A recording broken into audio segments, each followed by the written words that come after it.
Well, to discuss more on the PLA drills, I'm joined by Einar Tangen. He's a senior fellow at the Taihe Institute and chairman at Asia Narratives. Good to have you on our program again, Einar. Thank you. Well, China, as you know, is holding these military drills through Monday. What is the message here by Beijing? And could we see additional moves from China in response to the visit by Taiwan's leader Tsai Ing-wen to the U.S.? Well, I mean, China sent a very strong message. They said they would if there was, in fact, a meeting with Tsai Ing-wen and Kevin McCarthy. This pretend that she was just transiting through and McCarthy happened to be there is see-through. A direct attack on the one China policy from Beijing's point of view.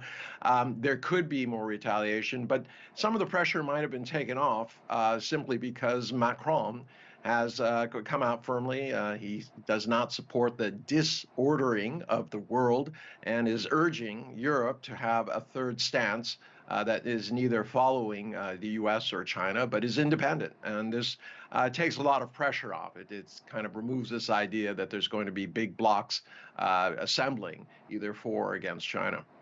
Well, the U.S., for its part, says it is monitoring Beijing's actions closely and says it, quote, has sufficient resources and capabilities in the region to ensure peace and stability and to meet our national security commitments. How do you interpret that comment by the U.S. and what moves do you think the U.S. could make, if any, in light of what you're talking about with Macron and European allies? Well, the U.S. continues to want to challenge China. I mean, this is part of the containment policy, keep Beijing concentrated on the relations with Taiwan as opposed to economic development. So, you would expect that they will be sailing more warships through the Taiwan Straits after these military drills in order to show that the U.S. is, quote, not afraid of China. But, this idea that there is security interests is nonsense. The security interests are economic, and those have to do with China's trade and success. But 40% of China's outgoing trade goes through this area. The idea that China would shut it down is nonsense. But unfortunately, nonsense is able to sell as long as you keep repeating it. As you know, U.S.-China relations are at really an all-time low right now. And how is this situation with Tsai Ing-wen's visit going to further fracture this relationship, do you think? Well, I mean, it's a calculated ploy. The U.S. is trying to say that they downplayed it because they didn't have her meet in Washington. It wasn't an official visit.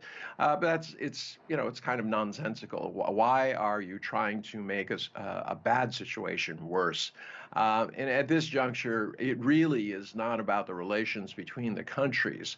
It is about the election that is going to be coming up early next year when Tsai Ing-wen is going to be facing the electorate. She wants to once again play this China threat card. The U.S. is, of course, backing her on that.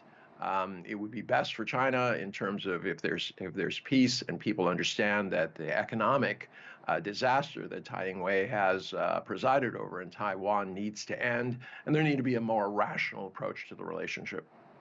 We have about a minute or so left. I know this is a very broad question, but what are the consequences for the region and the world if tensions do escalate beyond what they are now? I mean, isn't it in the best interest of both sides to practice restraint in terms of stability in the global order? Yeah, that would be the rational approach. But, right now you do not have, rational politics in mind. We live in a post-fact, post-hypocritical world where the U.S. is insisting that they're standing by the one China policy as they violate it.